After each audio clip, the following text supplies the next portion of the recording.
All right, well, it is still happening. Someone throwing debris onto a busy road, damaging cars, putting drivers in danger as well. And a lot of these incidents are happening along I-90, which is where we find Brian Flores with the latest on another arrest. Brian, good morning. Yeah, good morning to you, Liz. So a brief sigh of relief, I guess, for commuters. A recent arrest of a 41-year-old man here in this latest rock throwing, debris throwing incident. We'll have more on that in a moment. But despite the arrest, and there's been a handful of them, this debris throwing just continued. So state officials are upping their game. They're making some changes here. We'll talk about that as well. We do have some dash cam video, though, of a recent incident that happened on Sunday. Take a look.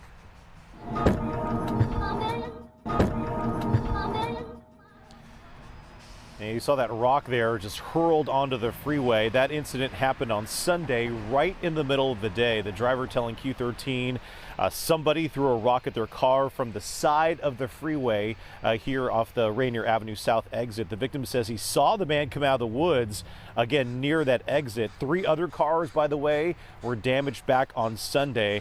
And the dashcam video actually caught the person here hurling the rocks. But the most latest incident happened again yesterday, right in the start of the afternoon commute at 4 p.m. In total, 7 cars were struck. We've come to understand that one of the vehicles hit was a semi. And this is an interesting story here from, according to Washington State Patrol, the driver of that semi got out after getting hit by the rock, started chasing that person who threw the debris. A trooper who was nearby saw what was happening and arrested the suspect. Now, overall, no reports of any injuries, but definite damage to the windshields and the cars. But there have been injuries in the past, however, and troopers say there have been challenges as well to putting a stop to this. We can't just put a trooper on every bit of shoulder, on every overpass, and think that it's going to stop. There's just too much area to try and prevent this from happening. So that being said, what is being done to at least try to curb the problem? Well, both WashDOT and State Patrol say they will remove a homeless encampment at Benvenuto Viewpoint. It's right along I-90. WashDOT says they are surveying the site. After surveying the site, I should say, they've determined the encampment is a safety risk, and the plan is to remove the encampment by tomorrow. Officials, however, did not say whether this latest suspect is connected to that homeless encampment. That is the official word, but overall, this now marks the 5th arrest in terms of these cases. Guys, back over to you. All right, Brian, thank you. So we do want to bring in Q13's Brandi Kruse with more on this morning, because Brandi, Seattle's mayor sort of pushed this issue off on the state in an interview with you. But now the city is stepping up to help. Yeah, quick about face on that. And so I had done an interview with the mayor on Friday. We aired a little bit of it, as you know, yesterday. And I will say she was raked over the coals a bit on social media for what she said in that interview. You know, we brought up these homeless camps that line that area of the interchange. And she basically said that, hey, that's on the State Department of Transportation. Here's a clip. We're hoping that we'll see more progress on that front, that the State Department of Transportation is able to do what we do on our lands, which is do outreach, get people in safer places, remove the dangerous encampments.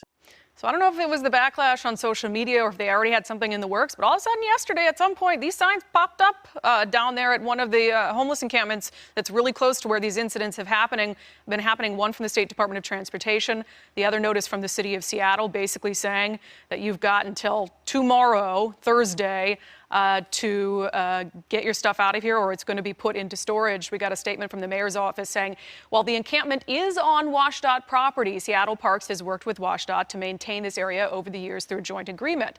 We are working together to utilize city contracted providers to the individuals living in the encampment and city staff to help with storage, which will be reimbursed by WashDOT. So again, you still have that element of, it almost sounds like we're going to help you, but it's not technically our responsibility. But I think everyone involved now agrees, WashDOT, State Patrol, the city of Seattle, look, it's time to just get in, get this taken care of and see if it improves these dangers. Keep people safe. Yeah, and it looks like that is happening, right? They're going to clear it out on an expedited basis starting tomorrow.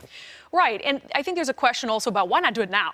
You know, instead of going in, posting the sign, why not do it now? Well, there's a little bit of nuance here. So typically, when the city clears a homeless encampment, they give 72 hours notice. We have some video, I think, of this homeless encampment that's in question here.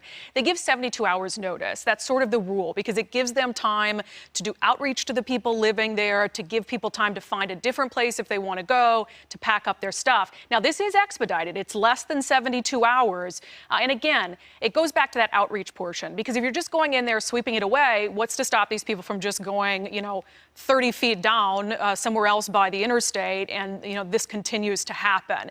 So the hope is that during that period, some people accept the outreach to shelter. So I'm sure some people won't, and I'm sure some people will just move to a location nearby. But you want to get as many as you can to accept an offer of services and to get them off the street. That's ideal. Wasn't the navigation team doing the outreach? Who's doing the outreach now? Yeah, the navigation team that the city council defunded. In fact, I have been out with the navigation team in this exact area before when they did outreach in this area because of the inherent danger of having a homeless camp near an interstate. So this will be contract workers with the city of Seattle who will be out there offering outreach services, hoping to get people inside and off the side of the freeway. And hopefully people will stop throwing stuff at cars driving by. That would be ideal. Yeah, Brandi, thank you.